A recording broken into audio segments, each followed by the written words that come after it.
지난주에 저희들은 스데반의 설교를 들었습니다. 하나님이 어떻게 아브라함과 이삭과 야곱과 요셉을 택하여 믿음의 조상을 삼으시고 저들을 인도하시고 축복하셨는가 하는 이야기였습니다. 오늘은 스데반이 계속해서 모세라고 하는 한 사람을 이야기를 합니다. 그는 이스라엘 백성들을 구원하기 위하여 택한 이스라엘의 지도자였습니다. 17절을 함께 읽음으로 시작하겠습니다. 시작.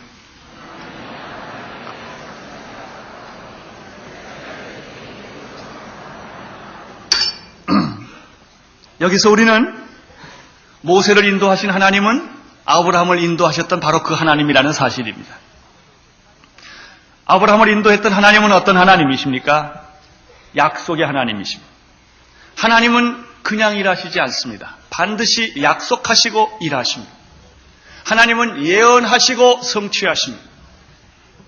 아브라함을 하나님이 부르실 때도 그냥 부르시지 않았습니다. 갈대아 우르에서 내가 내게 지시할 땅으로 가라고 명령하실 때 하나님은 아브라함에게 약속을 하셨습니다. 창세기 12장 2절에 보면은 내가 너로 큰 민족을 이루어 주겠다. 첫 번째 약속입니다. 내가 나에게 순종하면, 나를 신뢰하고 믿으면 내가 너로 하여금 큰 민족을 이루겠다. 두 번째는 내가 내게 복을 주어 내 이름을 지면에 창대케 하겠다. 아브라함의 이름은 온 지면에 창대케 되었습니다. 지금까지 우리는 아브라함 얘기를 합니다. 세 번째, 너를 복의 근원으로 삼아 주겠다. 그렇습니다. 아브라함의 후손에서 예수 그리스도가 태어난 것입니다. 예수 그리스도로 말미암아 온 인류가 구원받는 믿음의 조상의 가정이 된 것입니다. 약속은 하나님이 아브라함에게 했던 이 약속은 신실하게 그대로 이루어졌습니다. 성경이란 어떤 책입니다. 약속의 책입니다. 그래서 우리는 구약이라고 말합니다. 올 테스타먼트라고 말합니다. 다른 말로 말하면 프로미스입니다. 하나님은 인간에게 약속하셨습니다. 그 약속을 기록한 것이 구약입니다. 신약을 뉴 테스타먼트라고 말합니다. 하나님이 약속하신 구약의 모든 내용이 신약에 다 성취되었습니다. 그러므로 구약과 신약을 우리는 약속과 성취라는 말을 씁니다. 구약을 약속과 신약의 성취라고 하는 이 구조가 바로 신구약을 뚫는 구조인 것입니다. 우리가 이 약속과 성취라는 구조를 통해서 볼 때 예수님이 하신 모든 예언들과 요한계시록에 있었던 모든 예언은 마지막 날에 그대로 성취될 것입니다. 주님은 다시 오실 것입니다. 마지막 역사의 심판이 있을 것입니다. 주님은 심판주로 이 땅에 다시 오실 것입니다. 반드시 약속하신 것은 땅에 떨어지지 아니하고 1.1획도 틀림없이 반드시 성취하는 것입니다. 이스라엘 역사란 무슨 뜻이 있습니까? 하나님의 역사를 이루기 위한 역사입니다. 이스라엘 백성이란 무슨 뜻이 있습니까? 하나님의 역사를 이루기 위해 선택된 백성이라는 뜻입니다. 그렇다면 나와 여러분은 무슨 의미가 있습니까? 나는 왜 존재하는 것입니까? 여러분은 왜 존재하는 것입니까? 우리의 진정한 의미는 하나님의 역사를 이루기 위해 선택받은 도구라는 것입니다.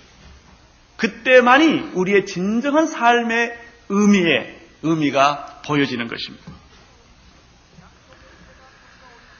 약속의 때가 가까우니까 애굽에 있는 이스라엘 백성들이 번성해지기 시작했다고 성경을 말합니다. 17절 다시 보십시오. 같이 읽겠습니다. 하나님이 아브라함에게 약속하신 때가 가까우매 이스라엘 백성 애굽에서 번성하여 많아졌습니다. 때가 가까워지니까 이스라엘 백성들이 번성하기 시작했습니다. 여자들이 아기를 잘 낳기 시작을 했습니다. 눈에 띄게 이스라엘 백성들이 아기를 낳으면 죽지가 않습니다. 병들지를 않습니다. 아무리 악한 조건에서도 그냥 생존하는 것입니다.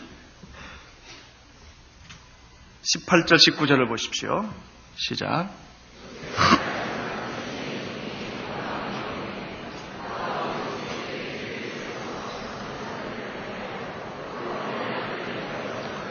애굽의 왕이 이스라엘 백성들이 잡초처럼 무성하게 번성하는 걸 보고 두려운 것입니다. 이상하게 이스라엘 백성들은 잘 번성을 하는 것입니다. 죽지를 않습니다. 그래서 이스라엘 백성 중에 남자아이를 다 죽이기로 결정을 한 것입니다. 산파가 아기를 받을 때 남자면 그 자리에 죽여버리는 것입니다. 만약 죽지 못하고 어떻게 살아났다 하더라도 죽여버리는 것입니다. 국법으로 아이들을 죽이도록 그렇게 했습니다. 얼마나 번성했으면 이런 일이 있었겠습니까? 요셉이 알지 못하는 새 임금이 왕에 오르게 되었습니다. 무슨 뜻입니까? 하나님의 약속을 이루기 위한 주변 환경이라는 것입니다. 그것은 우연한 일일 수도 있고 역사의 한 과정일 수도 있지만 하나님의 계획이었다는 것입니다. 이 바로 왕이 악한 꾀를 내어 우리 조상들을 괴롭힌 것도 하나님이 당신의 약속을 이루기 위한 주변 환경입니다. 남자아이를 죽이도록 국법을 만든 것도 하나님의 역사를 이루기 위한 약속을 성취하기 위한 하나의 주변 환경입니다. 역사란 우연이 없습니다. 우연히 존재하는 역사란 없습니다. 하나님 편에서 보면 모든 것이 필연이고 모든 것이 섭리입니다. 그냥 되는 것이 없습니다.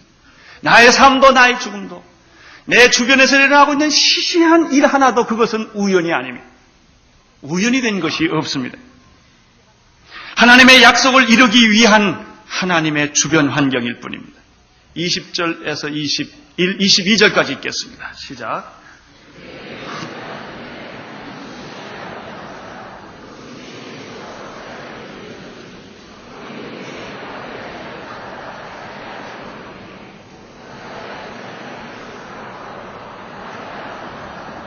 여기 하나님의 약속을 성취하기 위하여 모세라는 한 사람이 태어납니다. 그는 레위인의 부모 밑에서 태어난 사람입니다. 모세는 그냥 태어난 것이 아니라 하나님의 역사를 이루기 위해 태어났습니다. 여러분이 그냥 태어난 것이 아닙니다. 여러분이 왜 역사의 이 시점에서 한국에서 태어났습니까? 뜻이 있습니다. 절대로 우연히 태어나지 않았습니다. 우연히 태어났다고 생각하는 사람만이 자살합니다. 삶의 의미가 없기 때문에, 그 고통을 견딜 수가 없기 때문에, 내가 더 살아야 하는 이유를 발견하지 못하기 때문에 그는 자살을 합니다.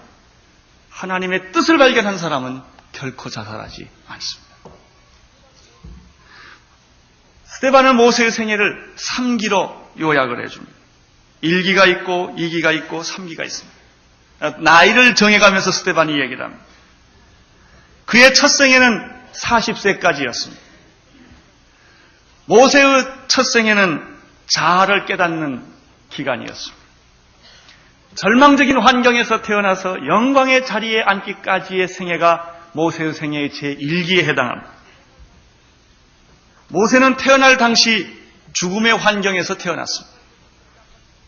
바로가 이스라엘 백성들을 약화시키기 위하여 모든 남자는 태어날 때부터 죽이도록 국법으로 만든 것입니다. 모세가 태어났다고 하는 것은 죽었다는 뜻입니다. 죽을 수밖에 없는, 죽음을 피할 수 없는 그런 환경에서 모세가 태어났습니다.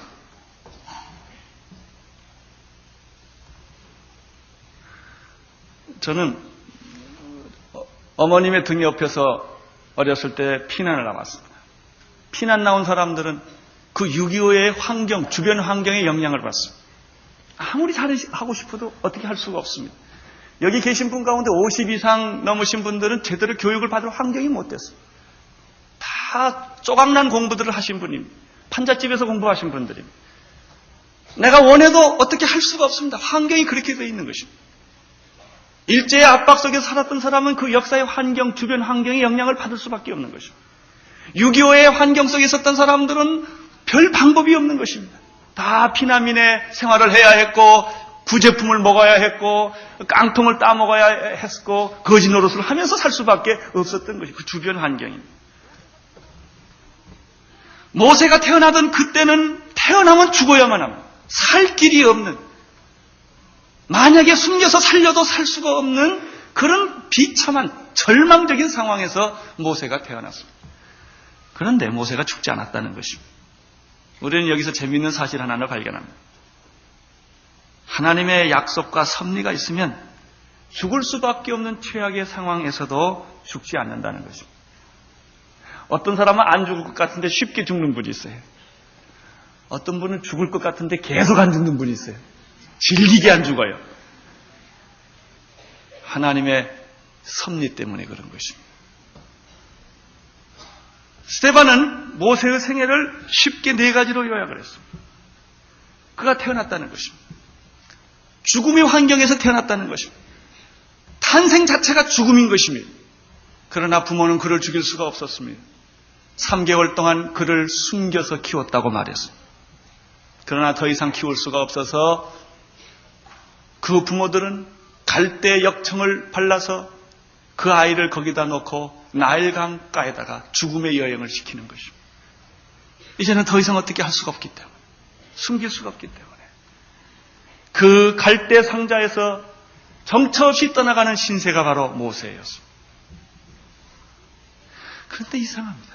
하필 그 시간에 바로의 공주가 나일강가에서 했다는 것입니다. 드라마예요. 드라마. 소설에나 나오는 얘기. 그 공주가 그 갈대 상자를 본 거예요. 그 갈대 상자를 가져오게 해서 보니까 천진난만한 어린아이가 있었다는 것입니다.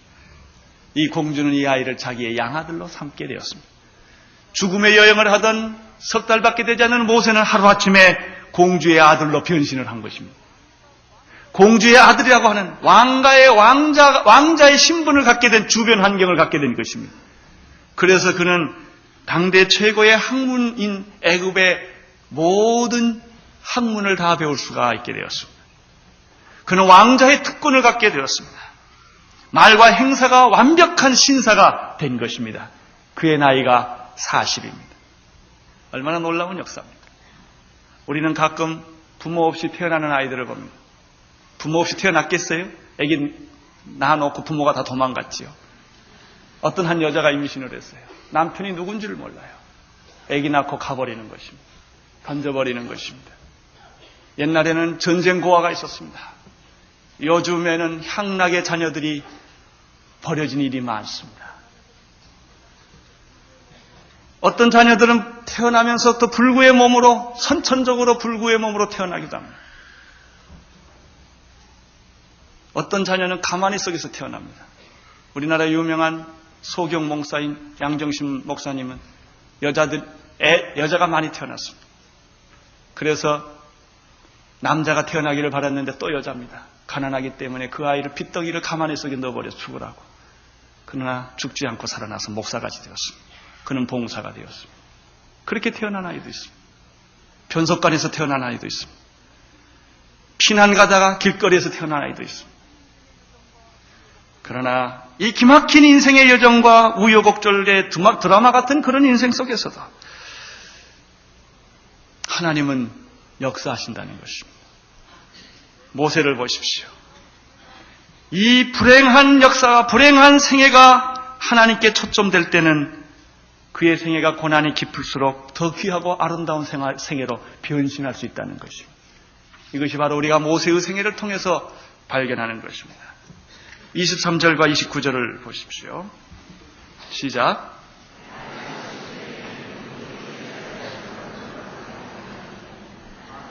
원통함 일당함을 보고 보호하여 압제받는 자를 위하여 원수를 갚아 애굽 사람을 쳐 죽이니 저는 그 형제들이 하나님께서 자기의 손을 빌려 구원하여 주시는 것을 깨달으리라고 생각하였습니다. 저희가 깨닫지 못하여 이튿날 이스라엘 사람이 싸울 때 모세가 와서 화목시키려 하여 가로되 그 동물을 향하는 사람 모세를 밀들어 그러되 누가 너를 관원과 재파장으로 우리 위에 세웠느냐 내가 어제 이굽 사람을 죽인 것 같이 또 나를 죽이려느냐. 모세가 이 말을 인하여 도주하여 미디안 땅에서 나그네 되어 거기서 아들 둘을 낳습니다. 23절에서부터 이제 모세의 제2기의 인생이 시작이 됩니다. 그 나이가 40입니다. 나이 40이 되매 그 형제 이스라엘 자손을 돌아볼 생각이 나더니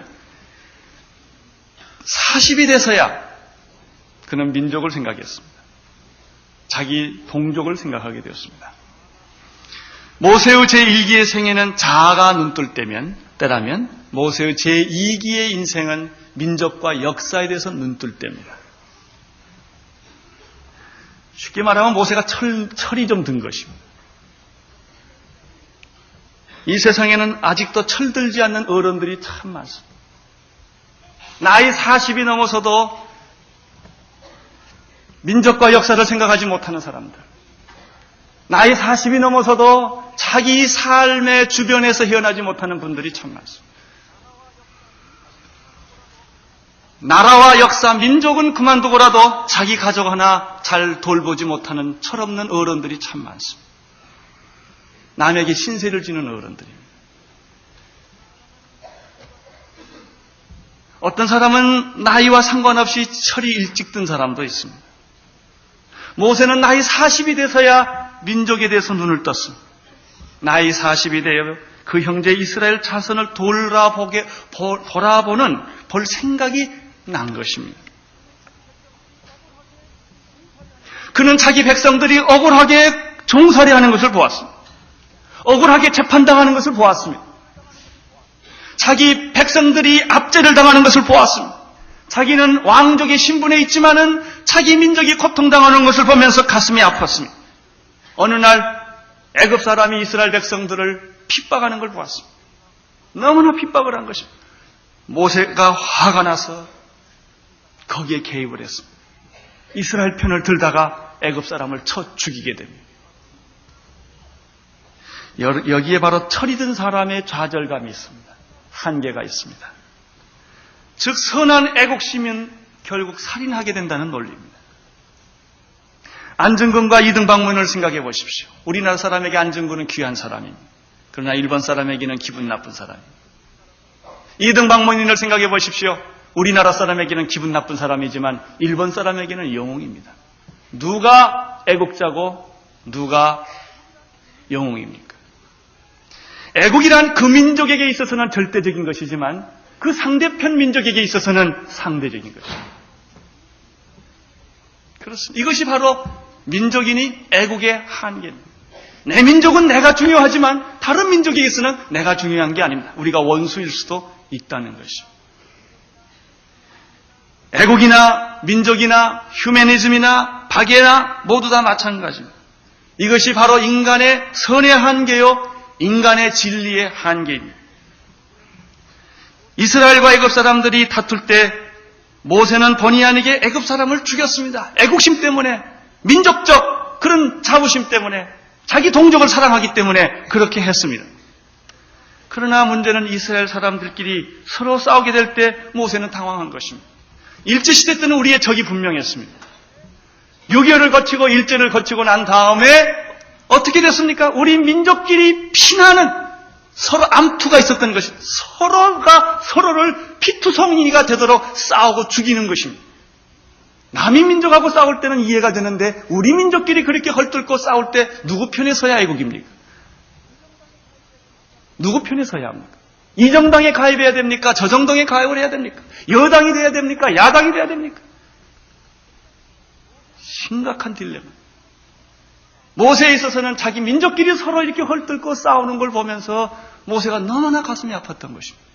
그래 거기 또 개입을 했습니다. 서로 싸우지 말자. 왜 같은 민족끼리 서로 싸우냐? 우리가 지금 이렇게 서론 바른 것도 억울한데 왜 우리끼리 서로 싸워야 되느냐라고 이야기했을 것입니다. 그러나 반응은 정반대의 반응이 나왔습니다. 내가 뭐냐 말이죠.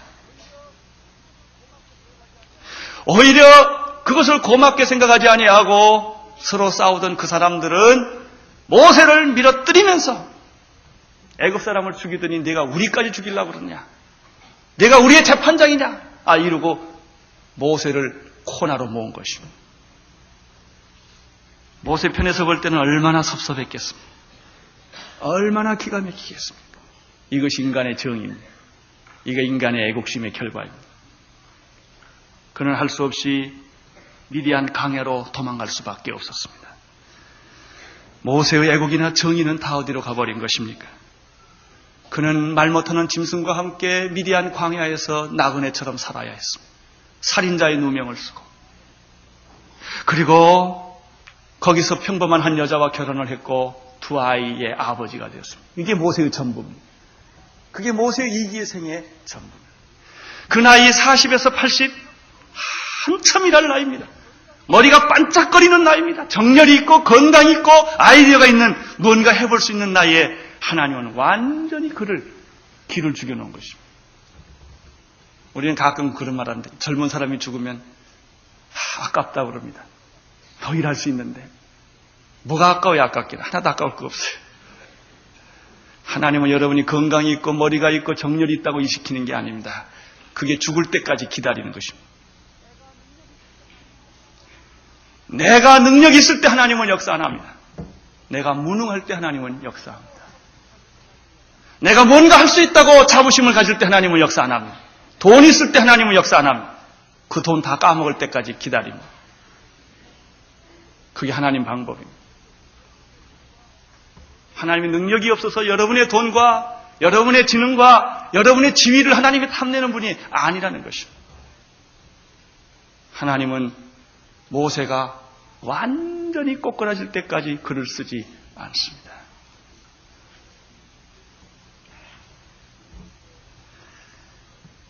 우리는 우리들의 민족사의 선각자들을 봅니다. 그들의 눈물을 봅니다.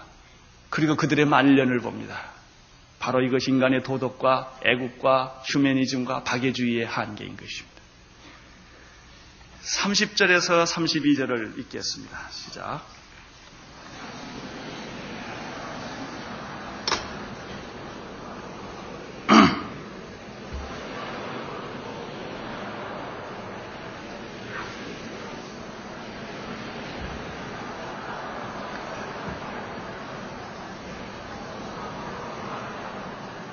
(40년이) 참에, 그러니까 몇 살일까요? 80이죠. 40에서 40년이 차니까 나이 80입니다. 80세 때 모세의 제 인생의 제 3기가 시작이 됩니다. 제 1기가 자아에 눈 뜰 때라고 한다면 제 2기는 민족과 역사와 이웃에 대해서 눈을 뜰 때입니다. 그러나 제 3기는 하나님에 대해서 눈 뜰 때였습니다. 인간의 절망과 좌절은 모든 것의 끝이 아니라 하나님을 만나는 시작입니다. 우리 오늘교회 성도님 가운데 60 이상 되신 분들 이제 여러분의 신앙이 시작된다는 사실을 아시기를 바랍니다. 지금까지는 준비입니다. 신의 산에서 모세는 하나님을 만납니다. 신의 산이란 무엇입니까? 모세의 현실의 현주소입니다. 절망과 낮아질 대로 낮아진, 약해질 대로 약해진, 아무것도 아니라고 느껴지게 만든 장소가 신의 산입니다.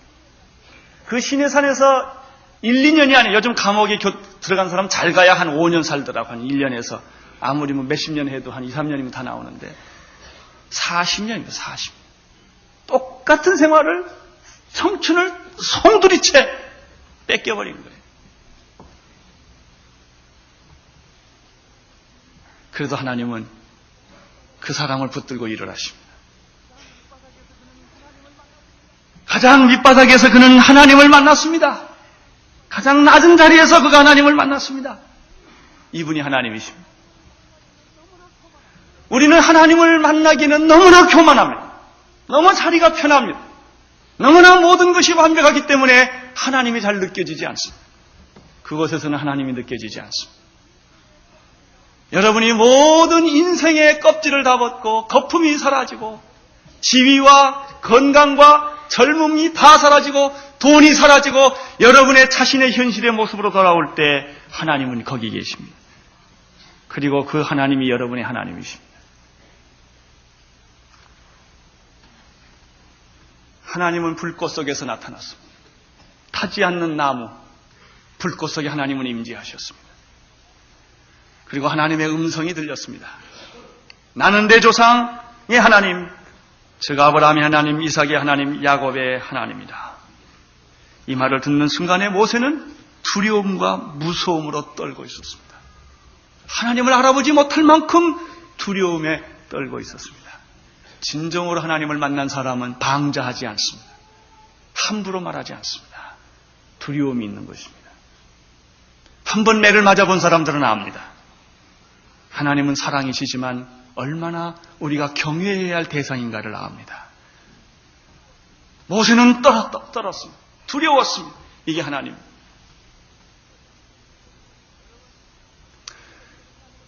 여러분, 모세가 이전에 하나님을 몰랐을까요?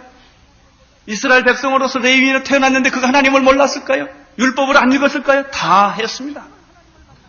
그러나 그가 정말 하나님을 만난 것은 그의 인생 80에서 시작된 것입니다.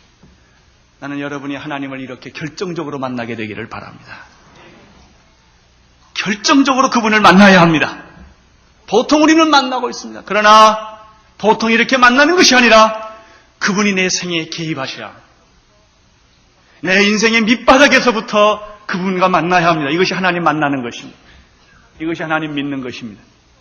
이렇게 만나지 않으면 하나님에 대해서 믿기도 하고 의심도 생기고 별로 이게 느껴지지가 않는 것입니다.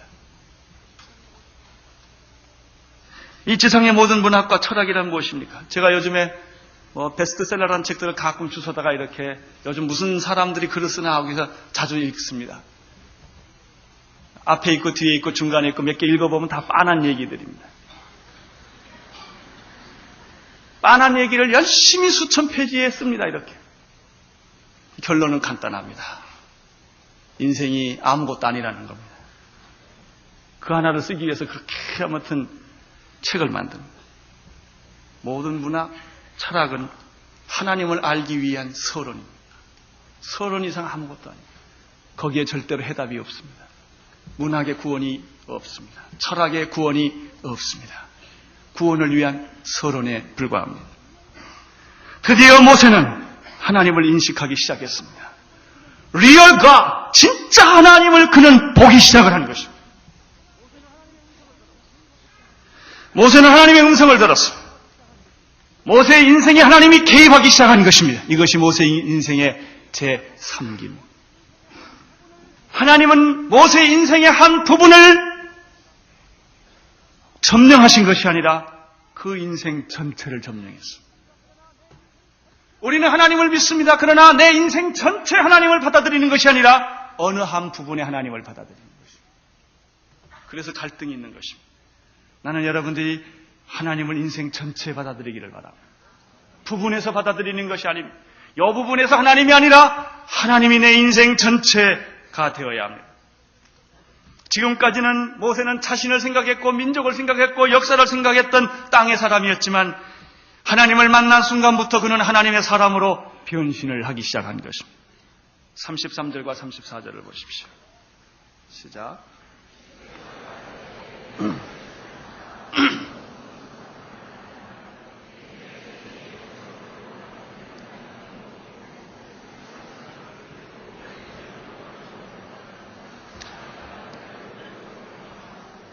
하나님을 정말 만난 사람들은 두 가지 과정을 겪습니다.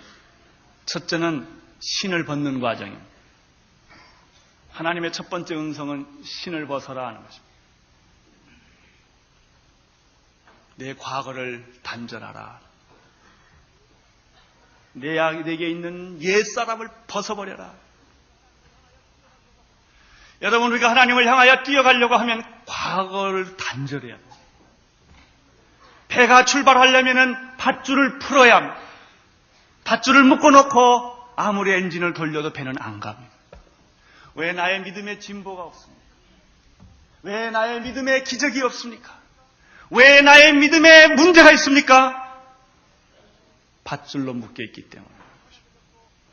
어느 부분은 하나님을 받아들였고 어느 부분은 하나님을 받아들이지 않았기 때문입니다. 그래서 내 믿음은 언제나 다람쥐 쳇바퀴 돌듯 돌아가는 것입니다. 세월이 지나갔지만 변화가 없는 것입니다. 그래서 하나님은 나를 변화시킬 수 없는 분으로 무능한 하나님으로 만들어버린 것입니다. 여러분, 하나님을 여러분의 생애의 부분으로 받아들이지 말고 전부로 받아들이기를 바랍니다.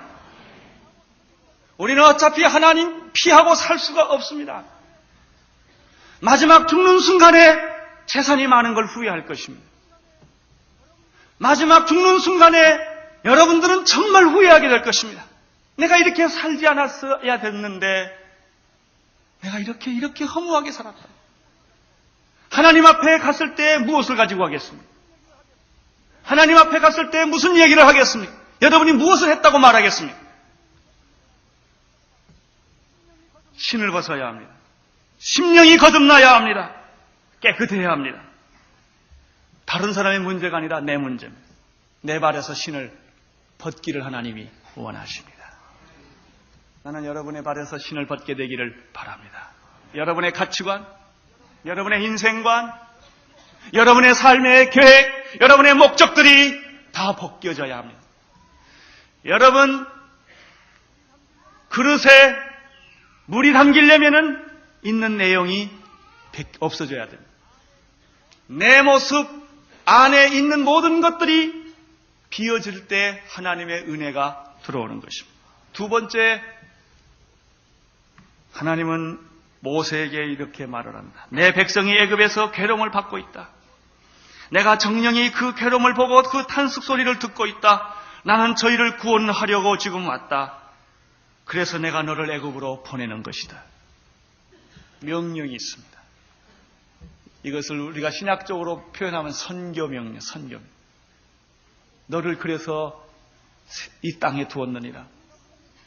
모세를 이 땅에 둔 이유가 바로 여기 있다. 너를 한국 땅에 살게 한 이유가 여기 있다. 너를 온누리교회 다니게 한 이유가 여기 있다. 오늘 우리로 하여금 이 사업을 하게 하고 이 학문을 하게 하고 이 삶을 살게 하는 이유가 여기 있다는 것이다. 이것을 위해서 내가 존재하는 것이다. 그것은 너는 가서 모든 이스라엘 백성들로 하여금 애굽 땅에서 해방을 시켜라. 이 명령이.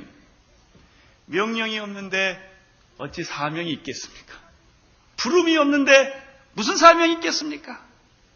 하나님은 여러분을 부르고 계십니다. 여러분을 가정으로 부르셨고 직장으로 부르셨고 이 사회로 불렀고 온누리교회로 불렀습니다. 어떤 사람은 선교사로도 부를 것이며 어떤 사람은 목회자로도 부를 것입니다. 다 알 수가 없습니다. 우리의 학문의 이유, 우리의 삶의 모든 이유는 하나님의 이 거룩한 명령 때문에 있는 것입니다. 내 백성이 애굽에서 고통을 당하고 있는데 너는 가서 그들을 구원하라. 살인자로 도망가야 했던 모세를 하나님은 하나님의 사람으로 훈련시켜서 이스라엘 백성들을 애굽의 압제에서 해방시키는 지도자로 세워주신 것입니다. 아멘. 이것이 바로 오늘 스데반이 하는 설교의 주 요점입니다. 하나님은 이스라엘 백성 아브라함과 이삭과 야곱과 요셉을 택해서 믿음의 조상으로 만들어주셨고 모세를 택해서 압제받는 이스라엘 백성들을 해방시키시는 이스라엘의 지도자로 세워주셔서 자기 백성을 구원하신다는 이야기입니다.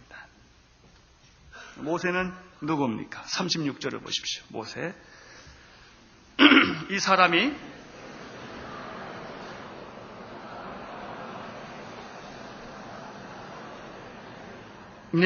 이 사람이 백성을 인도하여 나오게 하고 애굽과 홍해와 광야에 40년간 기사와 표적을 행하였느니라.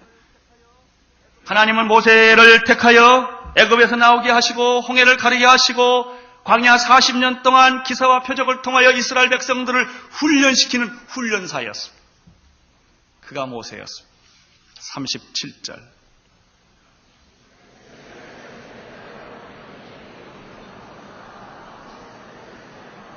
이스라엘 자손에 대하여 하나님이 너희 형제 가운데서 나와 같은 선지자를 세우라고 하던 자가 바로 이 모세니라. 그를 선지자로 세웠습니다. 38절.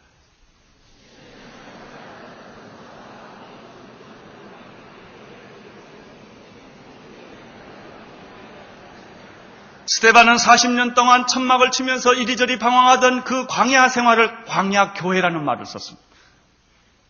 그 광야교회입니다. 광야교회의 목회자로 세웠다. 그러므로 모세의 생애는 이스라엘 백성들을 인도해낸 훈련사였고 선지자였고 광야교회 목회자의 역할을 그가 한 것입니다. 39절에서 41절을 보시기를 바랍니다. 시작.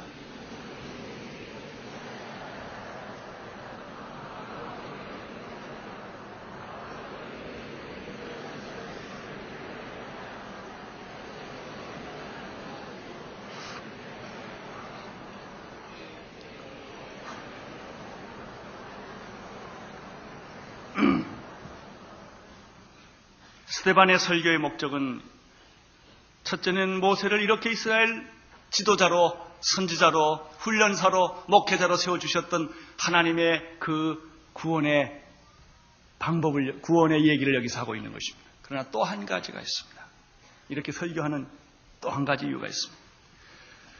그것은 이스라엘 지도자였던 모세를 이렇게 하나님이 세워주셨음에도 불구하고 이스라엘 백성들 가운데 모세를 복종치 아니했던 세력이 있었다는 것입니다. 불순종하는 세력이 있었다는 것입니다. 그것은 어떤 한 특별한 개인이 아니었고 집단이었습니다. 그 집단을 불평하는 세력이라고 우리는 말합니다. 불만하는 세력들입니다. 어느 조직이든지 불평하는 세력이 있습니다. 여러분, 어느 조직이나 어느 사람이나 완벽한 사람이 있겠습니까? 어떤 좋은 점이 있으면 반드시 약점이 있기 마련입니다. 불평하는 사람들은, 불만하는 사람들은 좋은 점을 안 봅니다. 언제나 그 약점을 걸머집니다. 그리고 그 약점을 얘기하면 설득력이 있습니다. 그래서 그걸 가지고 계속 큰 문제가 있는 것처럼 자꾸 말을 하는 것입니다. 그래서 그 조직을 파괴해버리는 것입니다. 본인은 파괴하려고 했던 것은 아닙니다. 잘해보려고 했던 것인데 결과가 그렇게 되는 것입니다. 사탄은 그 조직 속에 불평의 세력을 심어주었습니다. 누군지 모르게 그렇게 소외된 그룹, 불평하던 그룹들이 모이기 시작을 했습니다. 그리고 슬슬 모세를 비판하기 시작을 했습니다. 사실은 모세를 비판한 것이 아닙니다. 모든 비판의 배후에는 하나님이 있습니다. 하나님에 대한 반항인 것입니다. 그들은 계속해서 여론을 만들기 시작을 했습니다. 그리고 모세가 산에 가서 기도하러 올라간 그 순간에 그들은 드디어 작업을 한 것입니다. 결정적인 계기를 만들어서 그 부정적인 여론을 만들어서 민중을 오도한 것입니다. 민중이란 게 얼마나 간단한 줄 아세요? 얼마나 웃기는 건 줄 아세요? 여러분 생각해 보세요. 이 민중이 바로 홍해를 건넜던 사람들, 메추라기와 만나를 먹었던 사람들, 기적을 목격해서 샘물을 먹었던 그 장본인들입니다. 그러나 아무리 잘해도 잠깐 잘못하면 불평을 갖는 것입니다. 원망하는 것입니다. 우리가 이렇게 고생할 게 뭐 있냐? 애굽으로 돌아가자. 이것이 그들을 선동한 첫 번째 메시지였습니다. 젖과 꿀이 흐르는 땅을 왜 가야 되느냐? 고생스럽게 애굽으로 다시 돌아가자. 모세는 우리를 이렇게 고통스럽게 만들었다만 이렇게 선동한 것입니다. 사람들은 현실적인 고난 앞에서 쉽게 그들의 말에 동의를 했습니다. 이 결과가 어떻게 나타날 것인 줄 모르고 그들은 쉽게 그들의 말에 동의를 했습니다. 두 번째, 그들의 메시지는 무엇입니까? 여기까지 인도해 주신 분은 하나님이 아니다. 금을 다 내놔라. 금을 다 얻었습니다. 금송아지를 만들었습니다. 우리를 여기까지 인도하시는 분은 하나님이 아니라 금송아지다. 사람들이 흥분하고 좋아해서 그에게 절을 했습니다. 이게 인간입니다. 이게 대중입니다. 이것이 민중입니다. 사람들은 너무나 민중을 신성화시킵니다. 대중을 너무나 신성화시킵니다. 그러나 민중의 깊은 곳에는 우상이 있는 것입니다. 이기적인 것이 있는 것입니다. 바로 우리는 여기서 이것을 봅니다.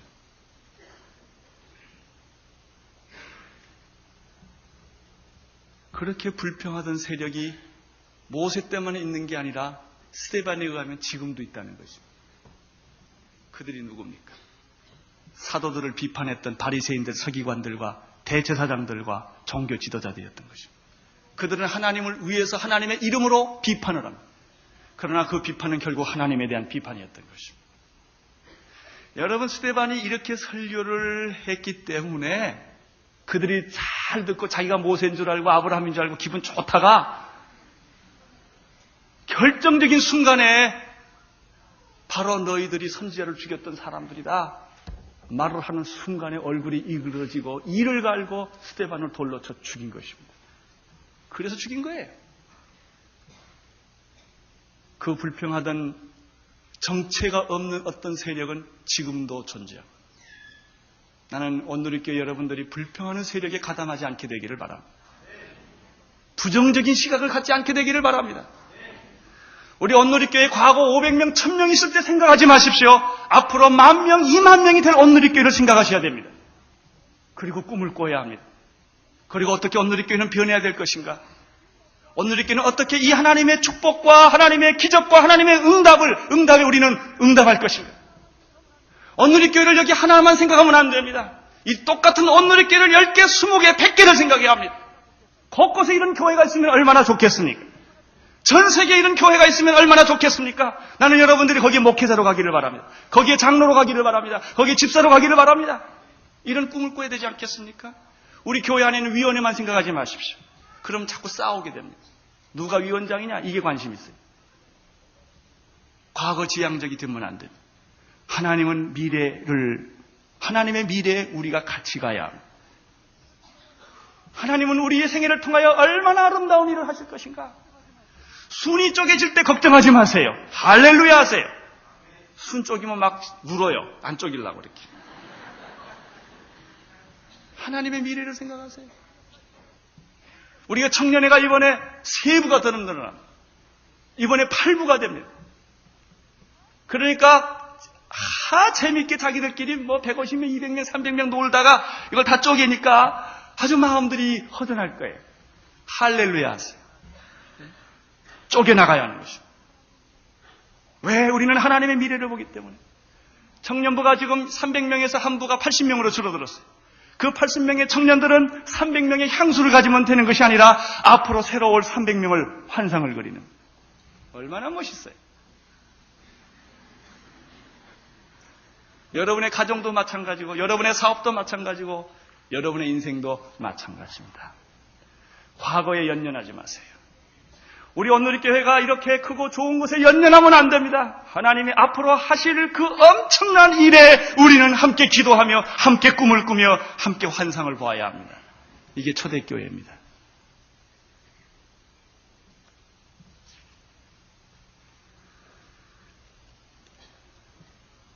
금송아지를 만들고 애굽으로 돌아가자고 했던 사람들.